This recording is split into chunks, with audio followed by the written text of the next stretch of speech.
Alors dans cette vidéo, on va s'intéresser au sens de variation de la suite Vn égale 2 puissance n sur n plus 1. On peut calculer déjà les premiers termes de la suite. Pour n égale 1, on obtient 2 sur 2, 1.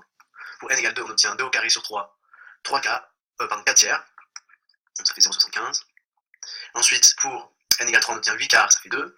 Pour n égale 4, on obtient 16 sur 5. 16 sur 5, ça fait 3,2.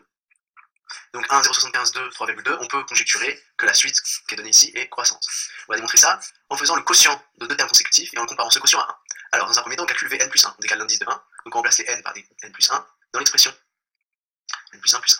Ça va nous donner 2 puissance n plus 1 sur n plus 2. Ensuite, on calcule le quotient, Vn plus 1 sur Vn. Et donc, on va multiplier cette expression par l'inverse de celle-ci, puisque c'est divisé par Vn. Donc ça donne 2n plus 1 sur n plus 2, facteur de n plus 1 sur 2 puissance n. Ici, on va s'arranger avec les puissances. On a 2 puissance n plus 1 sur 2 puissance n, et n plus 1 sur n plus 2. 2 puissance n plus 1 divisé par 2 puissance n, ça donne 2. Donc on se retrouve avec 2 facteur de n plus 1 sur n plus 2. Là, il suffit de faire une remarque encore supplémentaire et de distribuer. Ça donne 2n plus 2 sur n plus 2, c'est-à-dire n plus n plus 2 sur n plus 2. Et si on effectue la division, on s'aperçoit qu'on va avoir n plus 2 divisé par n plus 2, ça donne 1 plus n sur n plus 2.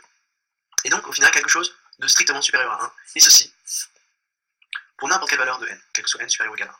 Ainsi, nous venons de démontrer que Vn plus 1 sur Vn est strictement plus grand que 1, quel que soit n.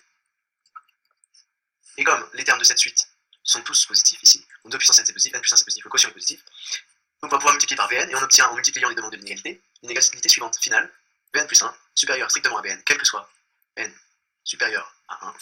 C'est notre conclusion, qui est strictement équivalente à dire que la suite Vn est croissante, strictement croissante, puisque chacun des termes est plus petit, strictement plus petit que le suivant.